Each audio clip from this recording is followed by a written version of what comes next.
Alrighty, so we have the brand new Shimenawa set, and I say Shimenawa like constantly through this video. I can't stop, dude.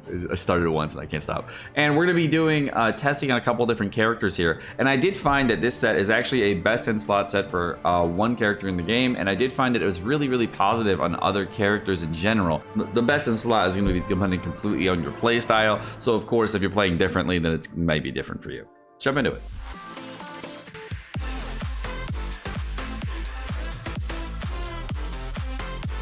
All right, so if you're not aware what the new Shimenawa set does, the 2 set piece bonus on this is going to be 18% attack, whereas the 4 set piece bonus is when you cast an elemental skill, it's going to take away 15 energy from you, and then whenever you use normal charge or plunge attacks, you get a 50% damage increase. Now this is going to be an additive damage increase in comparison to elemental damage or any other normal and charge and plunge attack damage, additional damage modifiers, etc. So if you're using a weapon like Dodoko Tails, it just add on to the 32% from Dodoko Tails, so it'll be basically an 82% multiplier at that point. And then you would add on whatever geo damage you have, or whatever elemental damage you would have after that point, and that would be the way it would run out. So for the Shimenawa set, I actually leveled out quite a few pieces in order to get this done.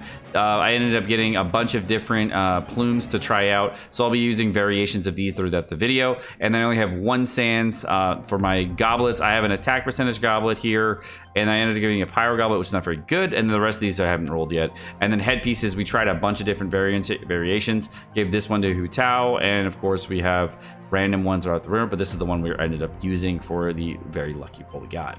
So here's my theory. What if we just cheese it?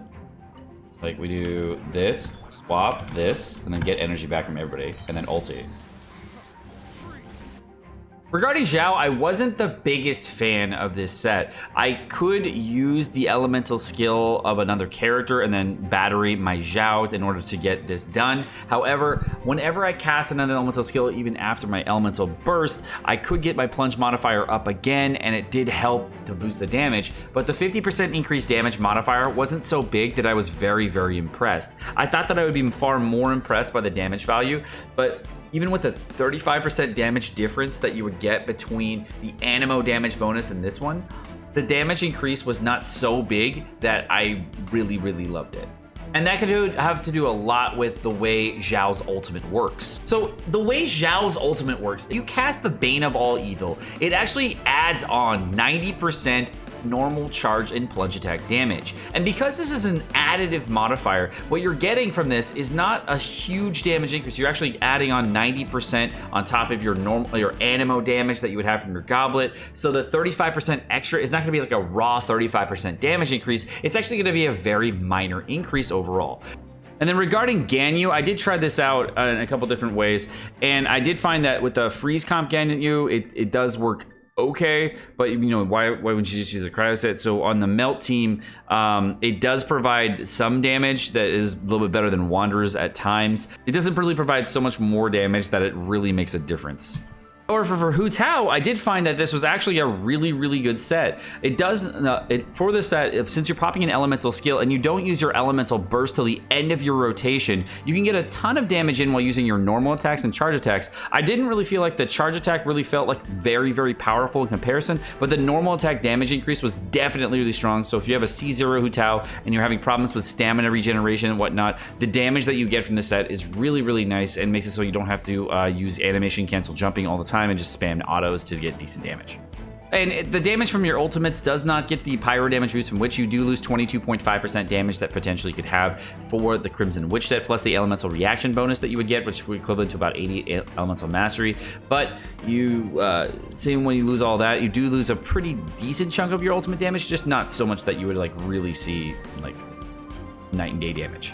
When looking at Klee, I was very unimpressed. I actually found this set to be very poor for her. I did not enjoy the damage that it was doing being dealt, mainly because I found that Klee's damage was really heavily reliant on elemental skill and elemental burst. The amount of multipliers you get on it, you get like over 800% damage on the elemental skills alone, and elemental burst is like well over 1,000%. So when I look over like the charge attack damage that I'm doing in the meantime, it's just really not impactful enough for me to like say, hey, the normal charge that I'm getting here is really just the end all be all. So I don't find this to be good set for Klee. But the number 1 character that I found this time around was going to be Ningguang.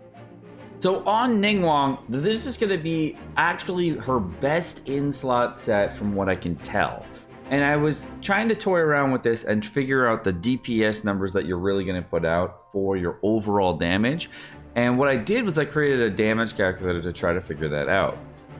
The reason this set is so powerful on Ning is because you're going to get a 50% bump to your charge attack damage. And charge attack damage is the primary amount of DPS value that Ningguang gains from. The reason it's so helpful for her is because whenever you use charge attacks, it's going to pop Star Jades. And when you have Constellation 6 Ningguang, this is going to be the best in slot set for Ningguang, but before Constellation 6, not so much. At Constellation 6, whenever you pop your ultimate, you're going to get a total of 7 extra Star Jades that are going to pop out that are going to give you a huge damage spike whenever you're using your normal charge or plunge attack. As you get a 50% bonus normal and charge attack, you actually get a significant bump over the 15% geo damage that you're getting before. Now, the only thing that is really changes between the Shimenawa set and the original 50% geo set plus 18% attack set is the 15% geo damage. All right, so now using a single charge attack after Ningguang's ultimate, which will give you a total of 7 Star Jades, is going to provide you a total of about 15,000 more damage, or 14,900 if you want to split hairs. 15,000 more damage than 2-piece geo set on a charge attack. On the Jade screen, there's going to be a 3,500 damage difference.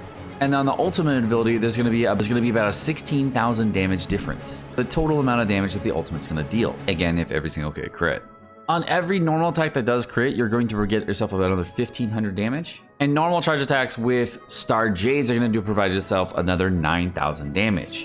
Which means if you're just using an elemental skill and an elemental burst, then you're definitely better off going to be going with a 2-piece gladiator and 2-piece geo set. However, if you're someone who likes to stay out longer on Ningguang and you want to do more damage, the overall damage that you're going to get from your set is going to be pretty sizable in regards to normal and charge attacks. I did all these calculations, by the way, with 0 stacks on a Lost Prayer or with no extra charge attack damage from Dodo Tails, etc. So I didn't actually add those in. So if you change your total additional elemental damage linearly between the two things, you're not going to see major differences when you add in Lost Prayer stacks or you're adding in other things. As you can see here, you get very similar values. So adding in more stacks for different parts of the weapons and stuff, etc. Similar between both parts of the equation is not going to change the damage difference so heavily in regards to this. On this damage calculator that I'm using, you see here, I just use a bare bones calculator to see like the normal damage that you would get from crit damage. And if you ever wanted to see like the no crits, I can actually just change the values like this. So I really didn't see too much of a difference if I did 0 crit versus no crit, the full crit, depending on which like situation, what type of hit is going on. But overall, I think the Shimenawa set is an incredible set for Ningguang, and I think that no matter how you're going to be using Ningguang, she's going to be an exceptional character with this set. She's probably my favorite overall character that I found for this set, and one of the big considerations of this was if the energy recharge was going to be an issue.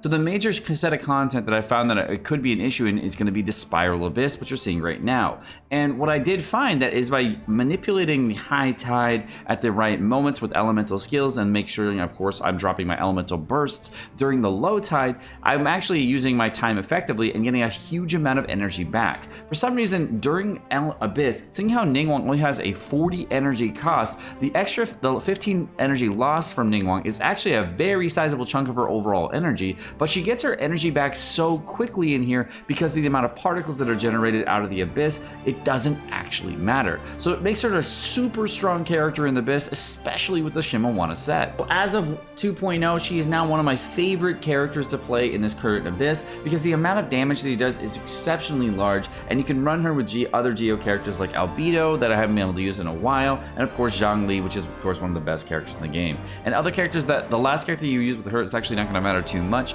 So even with the Shimenawa set, if you wanted to boost out other types of damage, you can get extra critical rate by using Rosaria. You can use Beidou for extra area effect damage. Use a grouping character. It doesn't actually matter. And there's a lot of extra possibilities. I don't know if this set's going to be...